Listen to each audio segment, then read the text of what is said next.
Hi, everyone, and welcome back. We are here with The Big Life. I'm going to stop doing an episode count. I have no idea at this point, but it is summertime. The sun is out in both Michigan and in Sweden. We're doing well. Jordyn, how are you?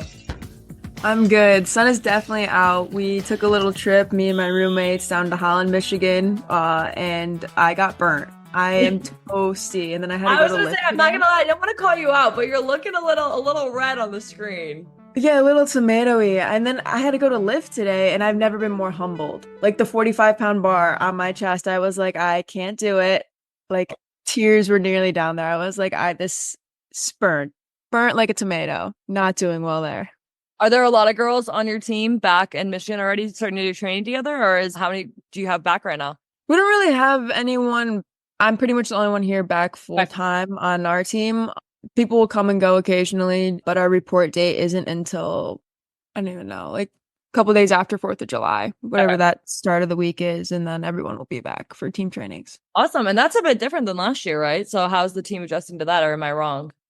No, it's about the same. Oh, Yeah, okay. after 4th of July, come back up. I'm just crazy. Don't acknowledge me.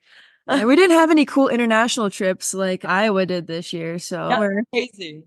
I was like, guys, where's the stop in Sweden? You're gonna go to Iceland. You didn't want to just come all the way to Europe. We just had to stop there. So apparently they didn't want to hang out with me, but I guess that's fair. fair enough. But I mean, there's been some pretty cool stuff happening in Sweden. I heard one Miss Sam Carey may or may not have scored a goal. I know the shock in your voice was the shock in mine too when it happened. I had to take out a page of Jordan Wickes' book and become dominant in my aerial game. Apparently, it's taken me long enough to start being able to do it. No, it was really cool. Honestly, I think the moment that we had as a group and with the group is will be go down as one of my favorite moments of my soccer career at the end of the day. So a little bit of backstory on the game. This game has been talked about as soon as I came to Sweden. It was the Norrköping Linköping game. So Linköping is a town 30 minutes from Norrköping. So we live in the same region. So basically the same state. So like this derby means everything. And because this is Norrköping's second year in the Damallsvenskan, this will be the third time they've played each other in the Damallsvenskan. And last year they lost and tied. So they've never beaten this team. And this team got third place in the league last year. So they're a very good team with a bunch of very talented players. And so, yeah, I really didn't know what I was getting myself into, except that as a derby game, I think there was over 5,000, like 5,500 fans that filled the stadium for the game. So biggest crowd that I had ever played in front of. And European football crowd, man, it's crazy. Like they're screaming the whole game, they're chanting the whole game. The crowd was absolutely electric to be able to play in front of. So to do that, and then yeah, found myself. The cool thing about the group is we have a lot of very good people in the air, and they've chosen me as one of them, which is pretty cool because it's just a place I've never really been. And in my career, I've always been the one taking the set pieces, frankly. So we have the three heavy hitters in the air, and so most people, man mark them and forget about the American on the back post. And I came close to scoring in the first half, and I was like, this defender is not marking me well. Like, I can do something here. And one of my best friends here takes the corner kicks, and I went up to her at halftime, and I was like, hit me on the back post. Like, I can get this in. And sure enough, in the 49th minute, so right after half, she sends a perfect ball, and I got over on top of my defender and put one in the back of the net. And I think just like that moment celebrating, it was the first goal that Norrköping had ever scored on Linköping. We end up winning the game 1-0 in the derby game. It was such a moment to see how much women's football can mean to this town and the impact of women's football. So, I mean, I won't lie, it's going into international break. So we had, basically a weekend off of games. We didn't play for another 2 weeks. So the team afterwards, like, we're celebrating this. Like, this is big. And we went, downtown to go go to a restaurant and, kind of get a couple drinks, whatever. And you would walk downtown and people were stopping me. And I wasn't wearing anything nor shipping. There's no way of like identifying myself besides probably hearing my voice. And they're like, oh my God, you're the American. Oh my God, like the Derby Queen is here. And I was like, what? And like that became my nickname, the Derby Queen. We get to the bar, there's people out wearing our jerseys. I've never seen a random stranger in a Sam Carey jersey until that moment. And you're at the bar and everyone's coming up to our table and, buying us drinks and celebrating and clapping and giving us hugs. And just, it was a truly moment. Like frankly, I felt like a celebrity. I felt, like how we treat male athletes in the US. I've never gotten that feeling before. And to just see how much this meant. And like, I was walking around town. I still will walk around town and I have people stop me. Oh my God, you're the one that scored against Lynn Shipping. You're the American. My name was trending on Twitter in North Shipping. So like just little things, like it was just such a surreal moment to see what women's football can be. And for me, basically leaving Sweden, and I'll talk about it in this week's episode, and taking the leap of faith and frankly betting on myself and taking that chance on myself, it was a moment where I was like, holy shit, this paid off and this is worth it. And yeah, it's definitely the pinnacle of my soccer career. Oh my God, that is so incredible. I And I love hearing that because a lot of times there's kind of a misconception and there's levels to pro soccer, right? Like anything else. But when you come from a Big Ten, a well-funded program in school and things like that, sometimes it can feel like a step down going to the pro level. But to see like everyone wearing your jersey and going out and knowing you by your name, like you don't get that in college soccer. Like that's an upgrade. Like that is amazing. And that's what pro life and being a pro athlete should feel like and should look like. And thanks for representing us Americans well over there in Sweden. I've had a couple of people tell me I broke the American stereotype for them, so I'm happy to do that. And yeah, it's crazy even like the knowledge of women's football that they have in Sweden, even at a certain point. They had a men's game a couple days later, and I was walking to go to the men's game. And I mean, I live 5 feet away from the arena. Like I see it from my patio. And I think by the time I left my apartment to the time I got to my seat, I had over 7 people stop me and just, oh my God, you're Sam Carey, or what a big win on Saturday, or all this stuff. And one guy stopped me and he's like, I am so happy I finally get to meet you. I was like, oh, like, thank you. Like, and he's like, no, I've been wanting to like tell you, you remind me so much of an American footballer that I used to watch. And he's like, do you like know American football history? And I was like, yeah. And he's like, you remind me of Michelle Akers. And like, that's someone that I looked up to for ages, captain throughout like the early days of the U.S. women's national team for like, and he's like, just the heart and the soul that you put on the field. Like we can all see how much you care and all the energy you bring. And like, we love you in this town. But it's like, why does a random Swedish man know history of the U.S. women's national team? Probably more than I would even say some people listening to this podcast don't know who Michelle Akers is. And so to be able to like see how much these people and like Swedes and Europeans are invested in the women's game, it was just a really eye-opening experience for me. Yeah, that is, I'm so proud. Congratulations. Like, that's so incredible. How was the husband? I can imagine his. That was like part of the joke was like, okay, we like needed to have a camera on Sam when she scored, but we also needed to have the camera on Trey. I think Trey was going a little crazy. They have all like our family in like a suite box in the a suite style box in the stadium when we play, and he apparently was going quite nuts up there. So it was definitely a proud husband moment. Aw, so cute. What an amazing time over in Sweden. I'm a little jealous here. Like it's summertime. I'm here just in Michigan hanging out, like no games, nothing really happening, and here you are living up the big life. What can we say? It's the big life. And speaking of, we have an absolutely incredible guest that I'm honestly beyond honored to have had on this podcast. Jordyn unfortunately wasn't able to join us for the interview, but this interview with Ella Masar is truly one of my favorites that we've done on this podcast. The way that she talks so openly about her journey, both in the highs and the lows, and the way that her journey from the Big Ten has taken her to the now assistant coach of the Chicago Red Stars. I think it's one that every footballer and every story can get something out of. She's had so many different experiences as a player in college, as a pro, as a coach. And I think there's a lot to relate to. And I think the best thing we talk about is we talk about European versus playing overseas as a professional. We talk about the experiences and the change of women's sports, seeing the NWSL from the very beginning to where it's at now. And we talk about the highs and lows and that brought with some of the issues that have happened in the NWSL over the last couple of years. And so truly an amazing guest. Ella, we are so, so thankful for having you on and spending an hour of your time with me. I was trying not to fangirl while talking to you. So without further ado, everyone, Ella Masar. All right, Socceristas, and we are here with the one and only Ella Masar, assistant coach of the Chicago Red Stars. And honestly, such a remarkable story that I loved getting to look into this week. Originated in Urbana, Illinois, from the Big Ten, University of Illinois. Ella, thank you so much for coming on with us today. Anytime, Sam. I'm happy to be here. Awesome. Well, let's get right into it. First of all, I'm happy to meet you again. We had a brief interaction. We were just joking off about off air. So it's nice to actually get to know more of your story and how you got to be everywhere where you are today. So I Yeah, mentioned, I don't know.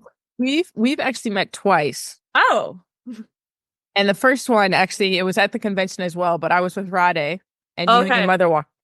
Yes. And that was I think it was the day before or the morning of. And I was like, Rade, I'm like, is that Sam? And he's like, yeah. And you have the structure. And I was like, oh, she's going to go draft. So I immediately went back into our draft room in Chicago. I was like, guys, I just walked by Sam Carey. Her mom was great, very kind human beings. Let's look into it again. And then unfortunately, I mean, good for Louisville, Bev got you, and I know we had a brief interaction, just stay patient, but I think our paths will cross again maybe one day, even if it's me coming to Sweden, but you have the Iowa, the central, the born, the Midwest. Absolutely. Oh So my, my hat's off for you for that.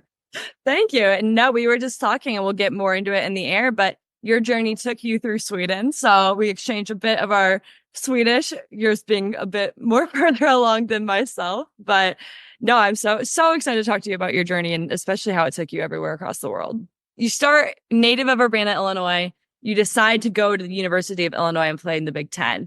Can you talk a bit about what that decision was for you?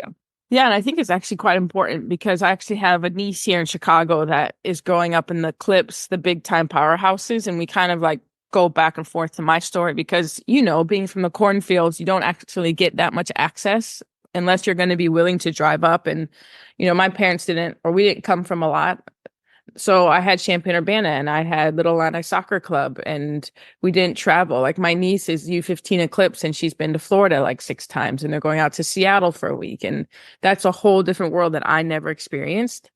But I also think it's actually kind of why I had the career that I did because I played 2 or 3 sports. Knock on wood, it was the reason I didn't have any injuries was because I grew up playing basketball. I did track and I got to train the different battle movements and I got to really choose my path. And when Janet started calling, I'll never forget, she wrote a hand letter. I don't even know if you guys still do that or if it's allowed. I have no idea this day and age, but she wrote a hand letter and she's like, listen, I can't. And then I went and met her and she's like, listen, I can't give any money, but I promise if you come to the school, like I'm going to give you every opportunity. And she's like, I can give you a recruited walk-on spot.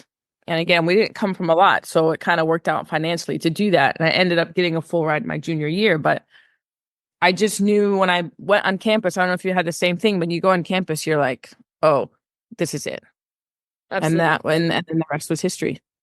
So let's talk about that because there's a lot of girls that struggle with the college age of kind of this process of college soccer. And, you don't walk in and you're a starter on a full scholarship your first day your freshman year. And if you are, you're an extremely, extremely rare minority. So you go Yes. from walk on to Big Ten Offensive Player of the Year. Can you talk a bit about that journey throughout your college years of what that took? I will tell you that, how you guys start a lot earlier now, or you did in college, but you know how you can do like the workouts with the team like 2 weeks before? Yeah. So I'll never forget, I did cones, 5, 10, 15, 20, 25. I did it with our goalkeeper and she beat me. This was 2 weeks walking into about, or I'm going to go, and you go from local being decent and all of a sudden we had like a Canadian international. We had like 2 or 3 people from Pride Clips. You have all these people that are kind of top of the country back then.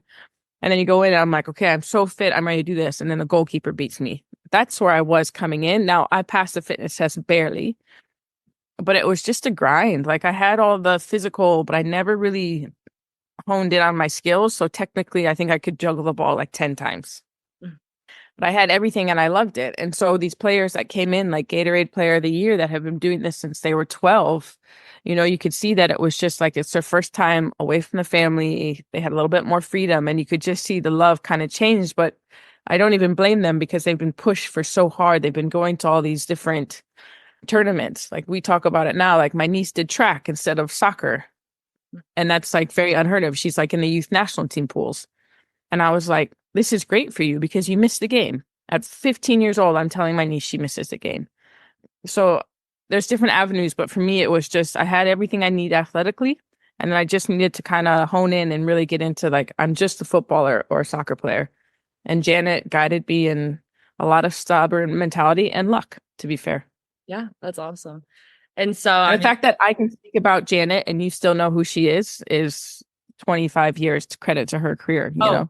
well, Janet actually recruited me to the University of Illinois back Okay, there it is. There it in is. 2016. So, and Yeah, she's there it is. running that program is incredibly Oh, well yeah. legacy to be. So that's amazing. So we talk about college soccer being such a foundation for what's the future for any college athlete, whether they're going into athletics or not. Looking back on your college career, are there any moments that stick out to you, either good or bad, that you feel like helped shape your future even more? Wow, you're asking me to go back a lot of years here, Sam.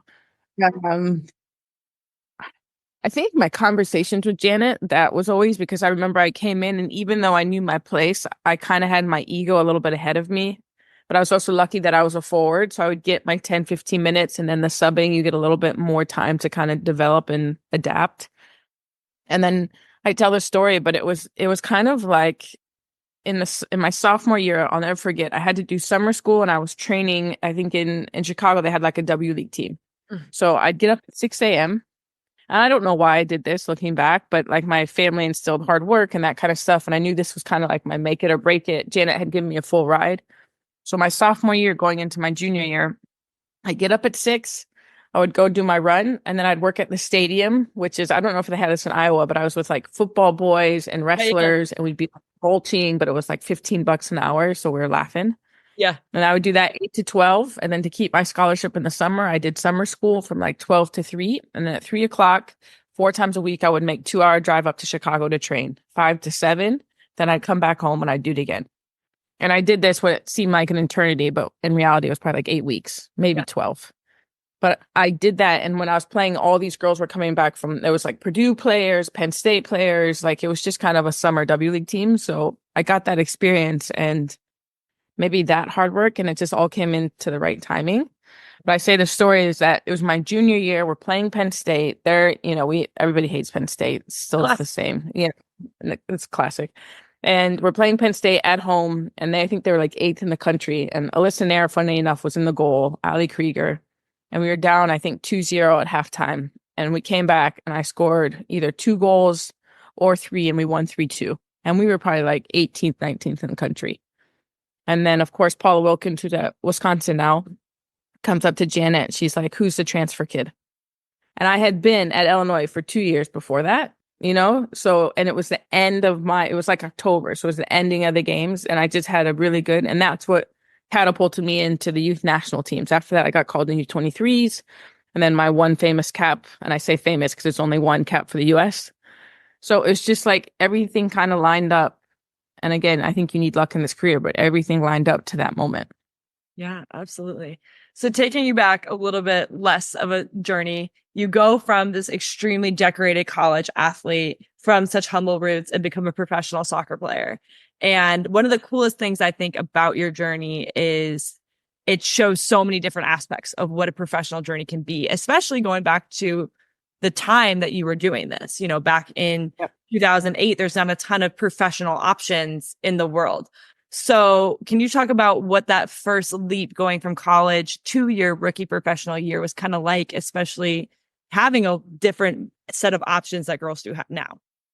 Yeah, because I'll never forget. I used I worked after that and we knew the rumor was that the league was coming in 2009, but I graduated 2008. So I had this kind of like 6 months kind of awkward. And back then we didn't really have agents, but we had agents. Mm-hmm. And my agent just happened to be Rachel Bueller's agent. And I bought a car, went out to DC because DC was supposedly going to have a team into the league. And Jim Gabarra was there, and you had like Christy Welsh, you had Lori Lindsay, all these players that have been somehow competing and playing the last 5 or 6 years with no league. And then I get a call from Norway to come over. And the funny thing about that is that in Norway, because when I played, we only did 6 months. So it's like February, March until August. Mm-hmm. And then you had like August to November. And that was like a great time to lead into Norway. So I played with DC, which was unprofessional. Like I lived with a host family, just showed up and went and trained with all these great players, but everybody knew the league was coming. Mm-hmm. And then I went over in August, and funny enough, I get drafted 9th overall. I'll never forget it. I'm like sitting down, we hear nothing. And then ironically, it's Emma Hayes and Denise Reddy, who are now the U.S. national team coaches. And I got drafted 9th, and that kind of just spiraled this incredible journey. But again, we did it for 6 months out of the year. I think I say the story, but in 2015, when I was the captain of Houston, so I got drafted in 2009. Now go to 2015, the WPS folded NWSL. 2015, I was making $21,000 and I was the captain of Carly Lloyd. So like, and now I see the growth, though. It's just been this incredible up and down journey. And I can't say it enough, like hard work, stubbornness, but you have to have luck. And I just always, whenever I thought, okay, this is my time, I'm going to take a step back, something comes back and I was like, okay, it's not done yet for whatever reason. Yeah, absolutely. So, okay, jumping all over, I think one of the coolest things looking at the navigation of the US soccer system as it pertains to women has been the WPS folding and new leagues starting. I think it was the WUSA into the WPS into the NWSL. What has it been like for you to be able, you talk about that story of rookies now making more than your captain contract, seeing the growth that the NWSL now has. What is that like for you as a player that's been there from the beginning? Well, we always joke with my age is that, I'm 38, but we're like, if we're 5 years younger, like, that's just like, that's how much of it seems like such a little gap, but it's ginormous. It's massive. So, and now, the players, it's kind of full circle because now I'm back in Chicago and I was playing at Benedictine. And now they're living downtown in these high rise apartments and we get to play and we're going to Wrigley next week. And it's a really cool moment. Like, it's inspirational. These girls, and I say girls because of like the age gap, even though there's still some that kind of cross paths, but I think it's inspirational. It's exciting to be a part of that. But if you look back and you said, okay, would you had this back then? Would you have changed your career of going overseas and experiencing all this? Absolutely not. All right. Well, that's a perfect segue for me. Thank you. You're welcome. We're good at this. We're good at this.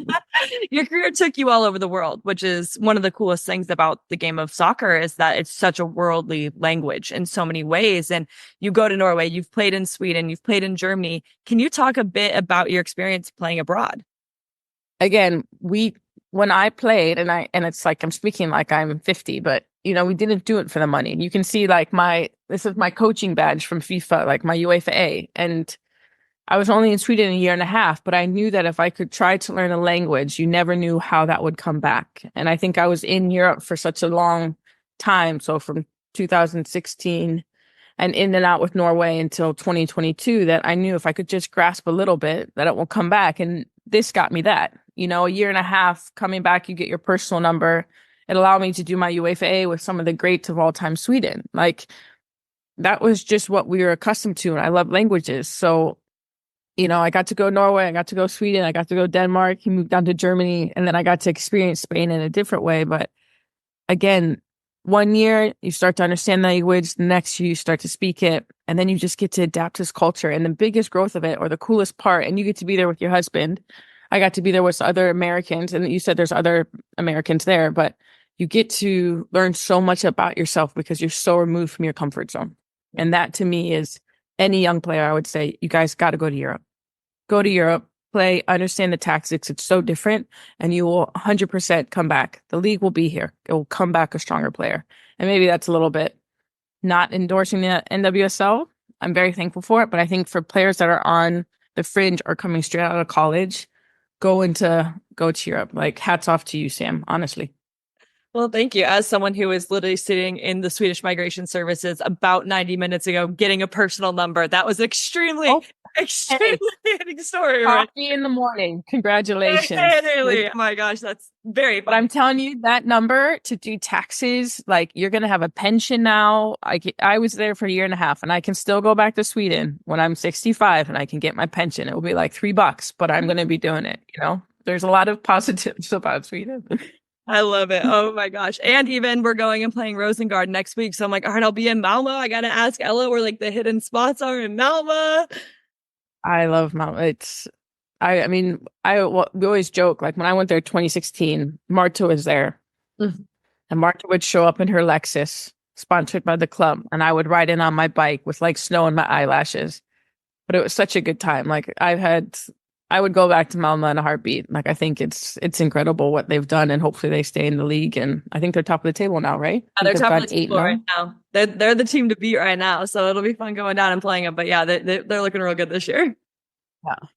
So all of that being said, you talked about the tactics being a bit different in European versus NWSL, just like the learning of football itself. Can you go a bit more into detail about the differences that you felt as a player kind of from overseas, also being in the NWSL? I think like Sweden, and it's again, I know a little bit more about Sweden because I did my licensing there. And so then you really get to break down about the tactics and the systems and what they believe in.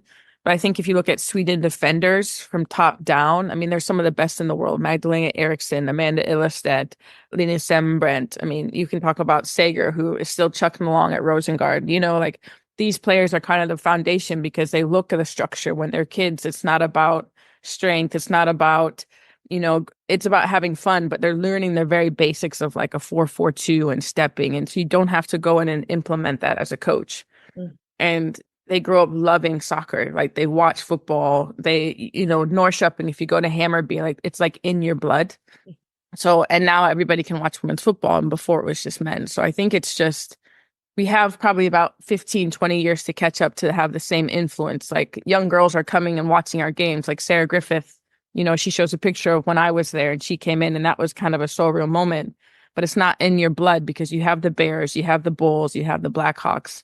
So I just think it's what you do on a Saturday and Sunday. You bring your daughter out to watch football, and that's where we need to be and get. And like, you know, Norrköping, I don't know how big it is, but I'm sure you could take your bike and get anywhere in the city. Oh, yeah, absolutely.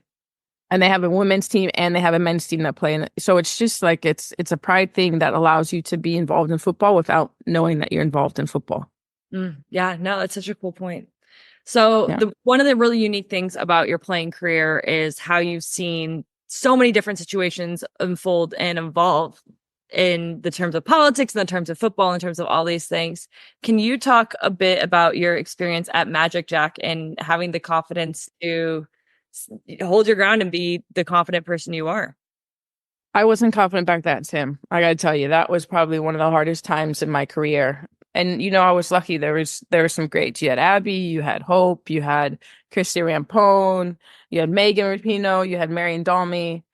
And I think I learned a lot on both sides. Like I learned how to stick to my guns because I knew that these players were being treated unfairly. And I also knew in a way to do that I wasn't Abby. I wasn't a Kristen Press, you know, but I was someone that earned my right. And I grew up in a very good environment where my dad and my mom taught me to stick to my guns, and I wanted to play and I wanted to do it the right way. And it was just sometimes I say stories about it to like Nikki Marshall, who used to play, and she's like, did that really happen? Or Becky Sauber, she's like, I think so. I'm like, I don't really remember, because there's just so many interesting moments that didn't seem real.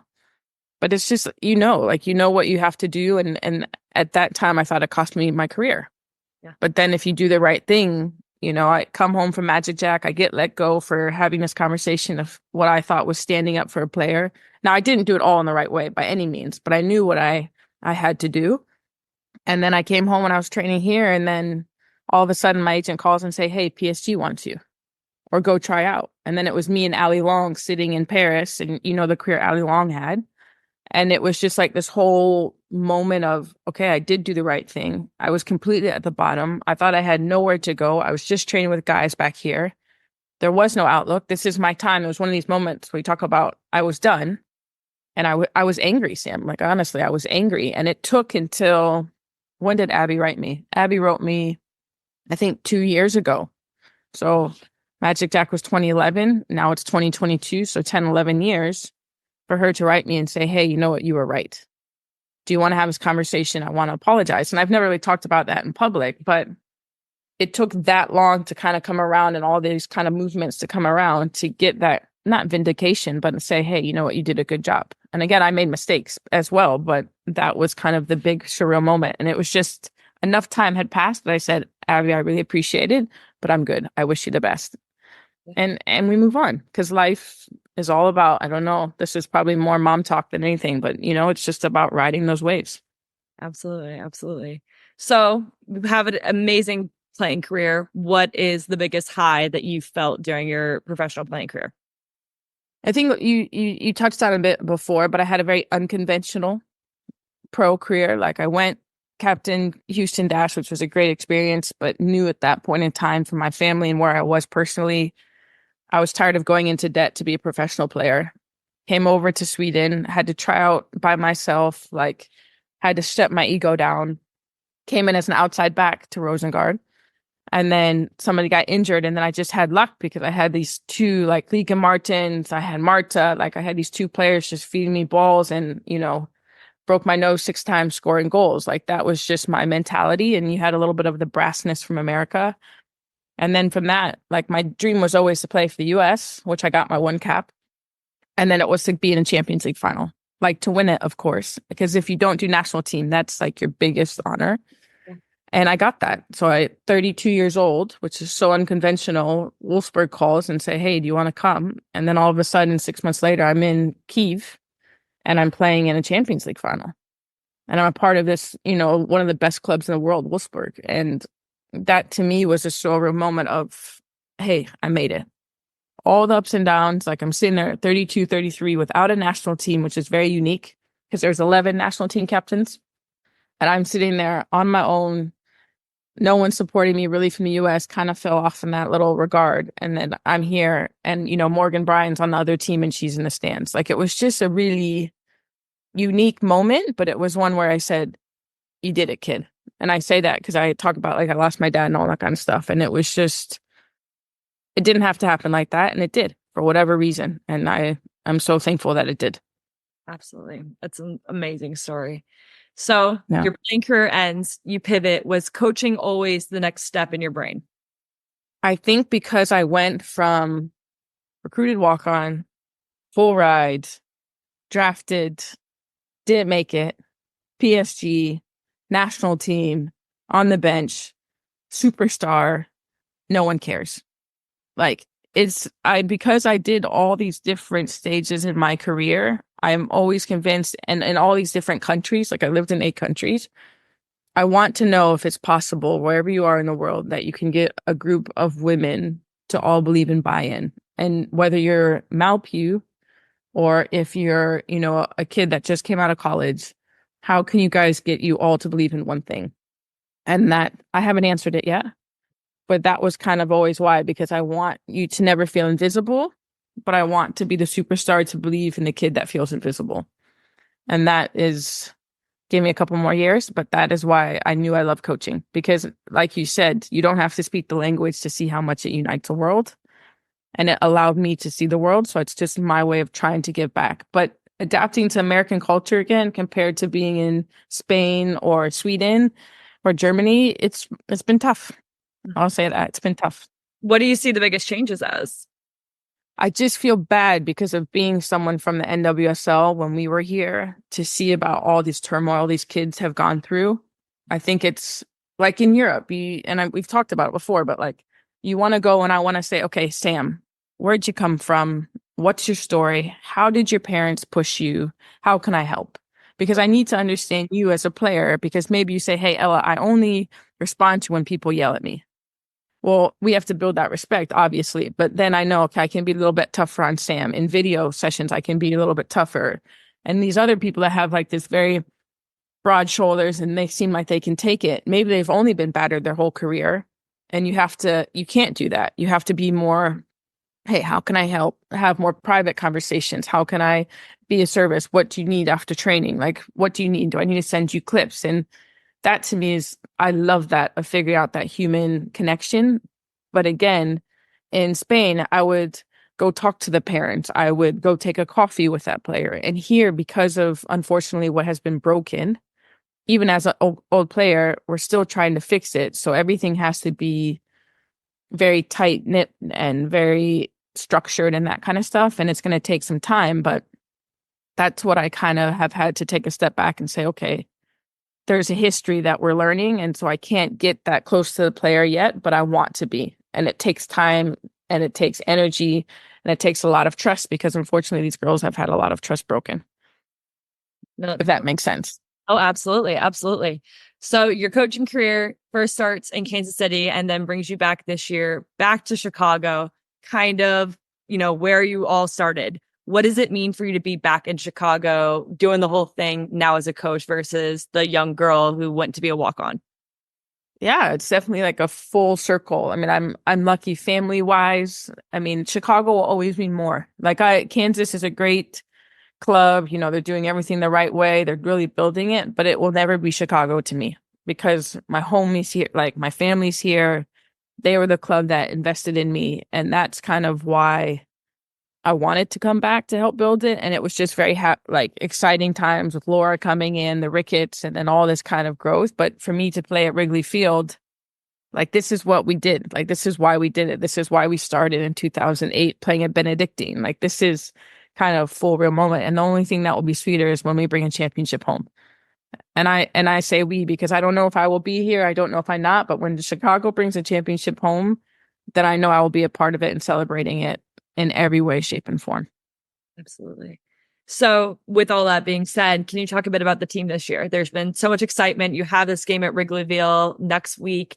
So much going on within the NWSL and competition. How do you feel about the squad you guys have right now? I would say to be candid, we're probably in like the first year of a 3 or 4 year program, like build. Like, we did a lot of work in the off season to kind of build the base of where we want to be. And we have anytime you have, let's be real, anytime you have Mal Swanson back, you can win a game. I mean, she's just that electric. I've coached Lynn Williams, who is just brass and hard and could be a tight end in the NFL. And then you have Mal, who kind of just floats, but I've never seen a finisher with her ability. She shows up, she does your job, and she's just a great human being. And Linwood as well, but it's just like the fluidity and how easy Mal makes it. I've never seen that as a player or as a coach. So I think anytime you have that, and then you have Alyssa in goal, and then you have Sam Staub, who just got called national team. I'm a huge fan of Kuika. I think she's never gotten the respect that she has deserved. Like, I think she's one of the best center backs in the world. One of the best feet, that's for sure. Probably best at outside back, but like our Carrie Recaro, like our middle strong. So if you have your middle strong, I think anything's possible, but we're still in year 1. And so it's going to be this up and down roller coaster. But we know that if we can get in that top 6 to 8 teams, you saw it last year, Gotham was 6. They came and they won the championship. We were Kansas City, we were 6th, and then we got into the final with Portland my first year. So that is kind of probably our focus, our reality. Now, anything can happen, but if we can get into the playoffs, anything can happen. And that's kind of where I think our mentality is.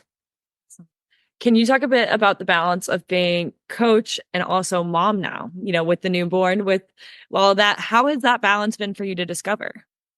It's humbling. I mean, to be and again, I keep saying candid, but I mean, you go from, I haven't had a break in 3 years coaching. You want to give everything. Last year was like very intense because we had a shift of management, we had a shift of ownership, we had a shift of coaching. So you kind of were doing everything in the off season. So you never got to kind of catch your breath. And then you go into this where you don't have to take, but you're taking this maternity leave, and it's such an important time to be with your son, which is can't even hold his head up. And we have a 4-year-old as well. And you're trying to be this mom and show him that you want to work, but then you take a step away from the game and you're kind of trying to find this balance of mom or work. And it's a different type of guilt because you want to be there for the players, but you have to take this time. So I've still been watching the games and sending clips and being involved, but it's humbling. It's a very humbling. This world goes quick, and in this business, it goes even quicker. So you're just trying to find the balance. And I'm sure it's going to be a roller coaster, coming back and then traveling with him and not traveling with him. You miss it. There's like an ache of missing this time. But at the same time, I have such a passion still to try to help these, and I'm so invested in the team that you just have to go day by day and hold on to the good. And, there's going to be days that are hard and you don't understand what's going on, but your mom will tell you, and the young women that are our parents here, that you never get more than you can handle. And that's what I just keep telling myself. So looking back on your soccer story, there's so much I feel like any player can connect with a certain part of your story in some way. This is a huge, broad question, but looking back on the game and what it's given you, what is one of the best things that you'll take from the game of soccer in your experience? Oof.